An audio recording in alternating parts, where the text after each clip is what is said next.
বিভিন্ন কিছু করে, বিভিন্ন জন বিভিন্ন বুকের মধ্যে আমাদের থাপ্পড় দেয়, এরকম ভাবে বুকের মধ্যে আঘাত দেয়, বিভিন্ন জন বিভিন্ন ভাবে ছুরি দিয়ে আঘাত করে, বিভিন্ন কিছু দিয়ে আঘাত করে। আর হুসাইনের ভালোবাসা জাহির করে দেওয়ার জন্য, মহব্বতকে প্রকাশ করে দেওয়ার জন্য তারা বুঝাতে চায় আশুরা এসেছে কারবালার জন্য, মুহররম এসেছে কারবালার ঘটনাকে কেন্দ্র করে। ভাই, আমি এত ঘটনাগুলো বারবার কেন বললাম? এই জন্যই বললাম, আপনার আমার আশেপাশে যারা আছে, যারা বসবাস করেন, তারা জানুন আল্লাহ তাআলা মুহররম মাসের 10 তারিখ আশুরা দিনকে কতটুকু ভালোবাসে, কতটুকু মহব্বত আল্লাহ তাআলার কাছে রেখেছেন। আল্লাহ তাআলা ওই দিনের সম্মানার্থে দুনিয়া আল্লাহ বানিয়ে শেষ করেছেন। আর হুজুর আরবি সাল্লাল্লাহু আলাইহি ওয়াসাল্লাম হাদিসের মধ্যে ভবিষ্যৎবাণী করে দিয়েছেন, ইয়াউমে আশুরা মুহররম মাসের 10 তারিখ শুক্রবার আল্লাহ তাআলা এই দুনিয়াকে কিয়ামত ঘটিয়ে আল্লাহ তাআলা দুনিয়া শেষ করবেন। সুবহানাল্লাহ বলেন। তাহলে শুরু করেছেন আশুরা, শেষ করবে আশুরা।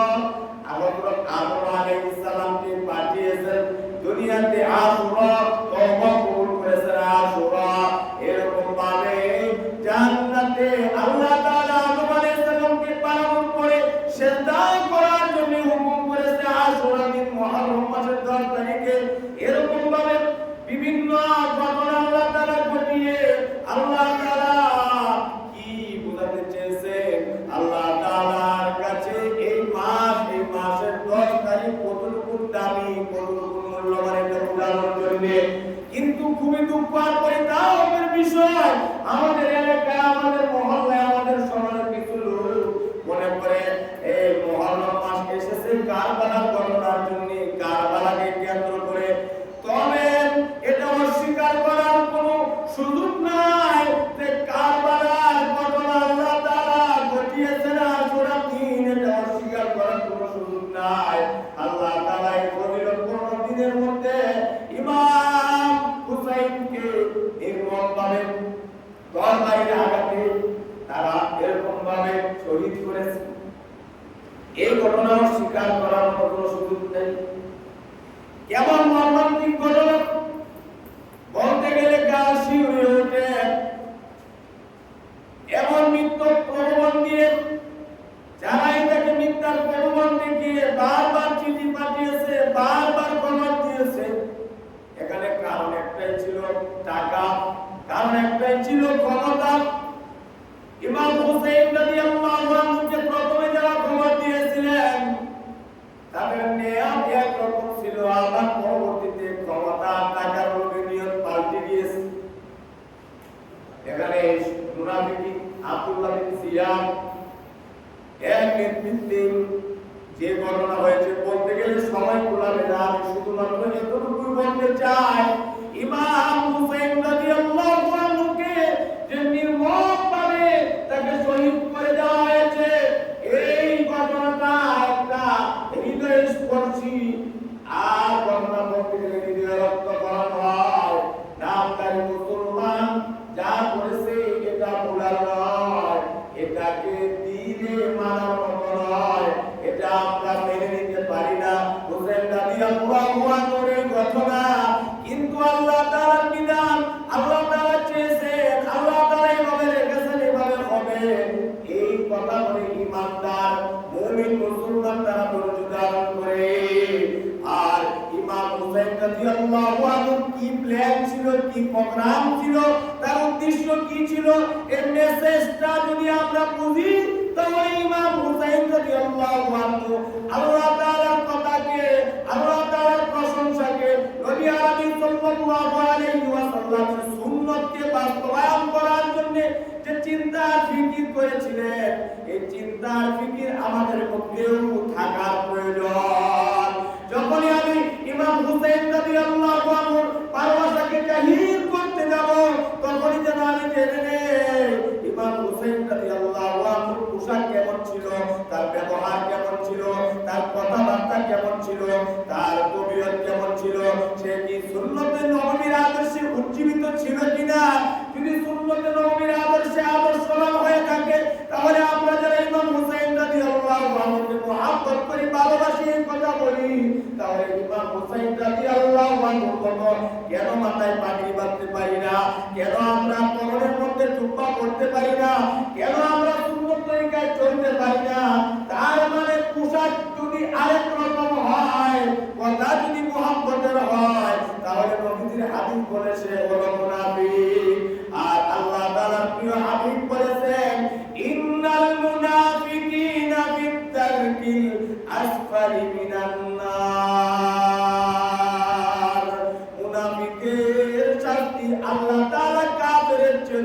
নিকটতম দিবে, কাফেরের চেয়ে নিকৃষ্ট আল্লাহ তাআলা মুনাফিকের শাস্তি দান করবে। তাহলে মুনাফিক তো অন্য কেউ না, মুনাফিক মুসলমানদের মধ্যে। হুজুরে আরবির পিছনে অনেকে নামাজ পড়েছিল, কিন্তু মুনাফিকি করেছে। এরকম ভাবে যুগে যুগে মুসলমানদের মধ্যে মুনাফিক থাকবে। মুনাফিকের জন্য বিজয়ী যুদ্ধ পরাজিত হতে হয় মুনাফিকি করার কারণে। আর আল্লাহ তাআলা এর জন্য মুনাফিকের শাস্তি বেশি দিয়েছে। এজন্য আপনি আমি যখনই কোনো কথা বলতে যাব, কথা বলার আগে চিন্তা করতে, আমরা এটা ভুল করব না, চিন্তা এবং ফিকির করে বলবো আমি যে কথা বলতেছি জবাব দিয়ে এই কথার আমল আমার মধ্যে আছে কিনা। যদি আমার মধ্যে না থাকে তাহলে আমি কথা বলার আগে আমি চিন্তা করি এই কথা আমার বলা যাবে না।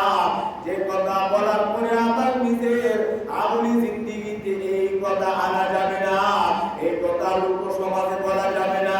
যদি বলেন, যদি আলোচনা করেন, যদি বয়ান করেন, যদি আপনি বুঝাতে চান জনগণকে, মানুষদেরকে, আমি অনেক জানি ওই জানলেওয়ালা ব্যক্তিদের ব্যাপারে হুজুর মেয়ারা থেকে দেখে এসেছেন, যারা ওয়াজ করে, যারা নসিহত করে অন্যকে সংশোধন হওয়ার জন্য, কিন্তু যে ওয়াজ অন্যকে সংশোধন হওয়ার জন্য করে এই ওয়াজ তারা আমাদের মধ্যে নাই, তারা আমাদের মধ্যে আনার চিন্তা করে না, ফিকির করে না।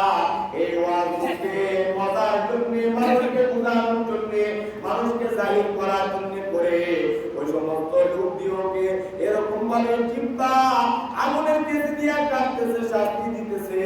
হুজুর জিবরাইল আলাইহিসসালামকে জিজ্ঞেস করলেন ওরা কারা?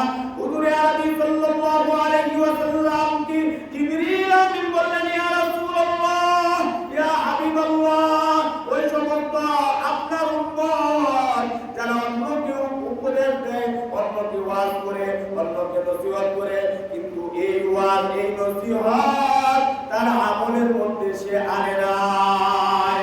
আর এই অপরাধে অপরাধী হয়ে আসার কারণে তার এমন শাস্তি দেওয়া হচ্ছে। তাহলে আজকের এই আলোচনার মাধ্যমে আমরা বুঝলাম যে কথা আমি নিজে আমল করতে পারবো না, এই কথা জানলেও আমি চিন্তা করব, আমি মানার জন্য আমি চেষ্টা করব।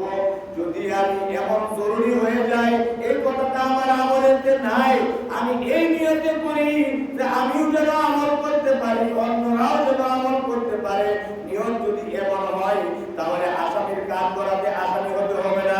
কিন্তু নিয়ত যদি এমন হয় মানুষ জানুক আমি অনেক ওয়াজ পারি, মানুষ জানুক আমি অনেক নসিহত পারি, মানুষ জানুক অনেক বাপ ভঙ্গি করে আমি অনেক কিছু বলতে পারি, এই যে নিয়ত, এই নিয়তটা আল্লাহ তাআলার কাছে পছন্দ না। আল্লাহ তাআলা বলেন লা ইয়ানালুল্লাহু লুহুমুহা ওয়ালা দিমাউহা ওয়ালাকিন ইয়ানালুহুত তাকওয়া মিনকুম। বান্দা মনে মনে কি কল্পনা করে, বান্দা মনে মনে কি কল্পনা করে, কি চিন্তা ফিকির করে, এই বিষয়ে আমি আল্লাহ খুব খবর রাখি। এই জন্য আপনার দিলের খবর, আপনার মনের খবর দুনিয়ার কেউ না জানলে আল্লাহ জানেন। হুজুর আরবি সাল্লাল্লাহু আলাইহি ওয়াসাল্লামের এই বিষয়গুলো আপনাদের সামনে বলতেছিলাম যে মুহররম মাস এটা ফজিলতপূর্ণ মাস, তওবা কবুলের মাস। আদম আলাইহিস সালামের তওবাকে আল্লাহ কবুল করেছেন। এই মুহররম মাসের 10 তারিখে আল্লাহ তাআলা অলৌকিক ঘটনা আল্লাহ তাআলা ঘটিয়েছেন। আমি যে আয়াতে কারিমা আপনাদের সামনে তেলাওয়াত করেছি, এই আয়াতে কারিমার মধ্যে আল্লাহ তাআলা পয়গম্বর হযরত নূহ আলাইহিস সালাম দোয়া করেছিলেন। কখন দোয়া করেছিলেন? উম্মতকে দাওয়াত দেয় লা ইলাহা ইল্লাল্লাহ নূহ কালিমুল্লাহ নূরুল্লাহ। নূহ আলাইহিস সালাম যখন এরকম ভাবে কালিমার দাওয়াত দেয়, তারা কালিমার দাওয়াত গ্রহণ করে না, বরং তারা অস্বীকার করে। অস্বীকার তো করে না, অস্বীকার করার পাশাপাশি তারা প্রহার করে। কেমন প্রহার করে? সারাদিন তাকে প্রহার করতে করতে করতে করতে এরকম বেহুশ বানিয়ে তাকে জমিনের মধ্যে ফেলে রাখে। আর রাত্রি যখন হয় তখন হুঁশ ফিরে পায়। হুঁশ ফিরে পাওয়ার পরে আবার তখন কালিমার কথা বলার জন্য ইচ্ছা করে সাথী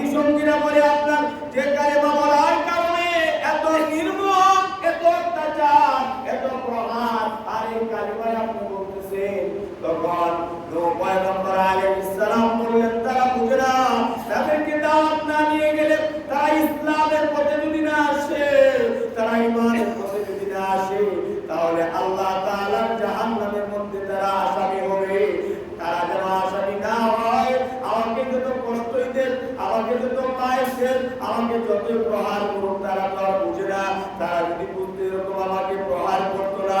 এরকম ভাবে চিন্তা ফিকির করতে করতে করতে করতে 1 নয় 2 নয় 950 বছর পর্যন্ত দাওয়াত দিয়েছে।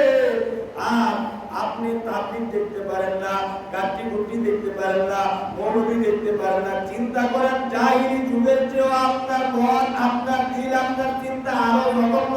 কেমন জঘন্য? আপনি ছিলেন কালেমাওয়ালা, আপনি একজন কালেমাওয়ালা হয়ে কেন গরু আপনি কুরবানি দেন আল্লাহর নামে, 2 ঈদে নামাজ পড়েন আপনি আল্লাহকে রাজি খুশি করার জন্য, কিন্তু মৌলবি দেখতে পারেন না, হুজুর দেখতে পারেন না, তাবলীগওয়ালা দেখতে পারেন না। তার মানে আপনার বিষয় এমন হয় না যে গত সপ্তাহে আমি বলেছিলাম কিছু মানুষ মুসলমান হওয়ার পরে ইহুদি মার্কা মুসলমান হয়ে গিয়েছে, কিছু মানুষ মুসলমান হওয়ার পরেও খ্রিস্টান মার্কা মুসলমান হয়ে গিয়েছে। নামে মুসলমান কিন্তু আসলে মুসলমান না, সে দাবি করে মুসলমান, কিন্তু তার কালচার, তার ব্যবহার, তার রুচি সব কিছু ইহুদি এবং খ্রিস্টানদের সাথে মিলে যায়।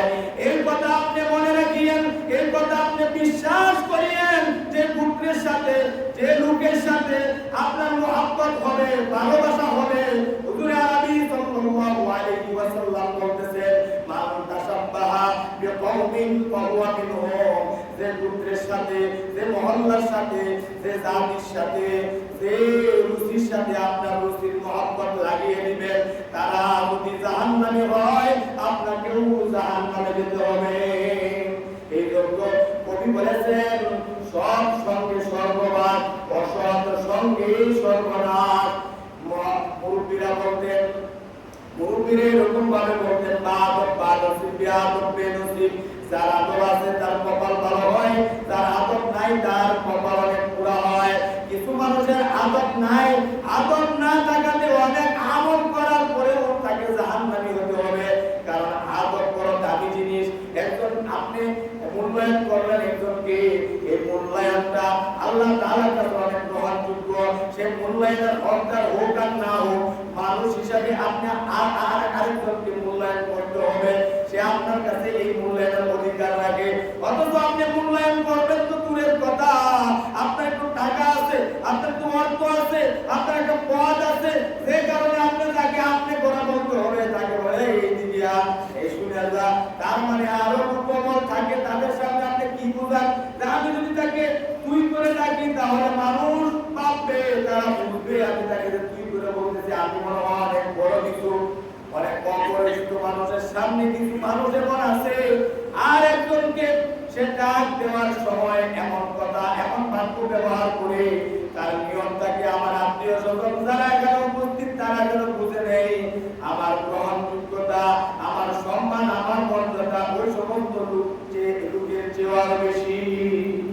এই যে জাহির করার জন্য, মানুষকে বোঝানোর জন্য হেডাম দেখাইলো, এই হেডামটা আল্লাহ তাআলার কাছে পছন্দ না। আল্লাহ তাআলা বলতেছেন এটা হলো অহংকার, এই অহংকারটা আমি আল্লাহই করতে পারি, তোমরা বান্দা হয়ে এমন অহংকার তোমরা করতে পারো না। অহংকার করবে কোন জিনিস নিয়ে? যে সে এত আমল করতেছে, সে এভাবে এভাবে আবাদত করতেছে, আমি কেন পারবো না? কিভাবে এমন জ্ঞানী হওয়া যায়, কিভাবে এমন গুণী হওয়া যায়, কিভাবে এমন আমল করা যায়, নেক কর্মগুলো এমন কিভাবে ধরা যায়, এই ভাব নিয়ে যদি হিংসা করে, হ্যাঁ যদি পারে আমি পারবো না, বিভিন্ন হিংসাত্মক ভাব নিয়ে যদি শিকার জন্য আগ্রহ নেমে যায়, আল্লাহ তাআলার কাছে এই হিংসার বড় দাম আছে। অন্যান্য হিংসা আছে, ওই হিংসাগুলো আপনার নেক আমল কেমন ভাবে খেয়ে ফেলবে। প্রজ্বলিত আগুন, এই প্রজ্বলিত আগুনের মধ্যে আপনি কেরোসিন দিয়ে, অক্টেন দিয়ে, ফকটেন দিয়ে, যা কিছু দিয়ে আগুন জ্বালালেন, কাগজ দিয়ে, এখানে যদি কিছু কাঠ আপনি ফেলে দেন, আগুন মুহূর্ত সময়ের মধ্যে কাঠ পুরো খেয়ে ফেলবে।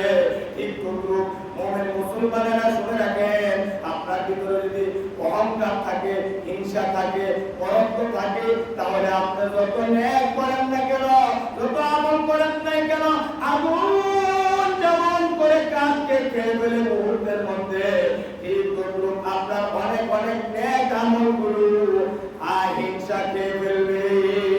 এই জন্য হিংসা থেকে, অহংকার থেকে, পরত্ব থেকে আল্লাহ তাআলা আমাদের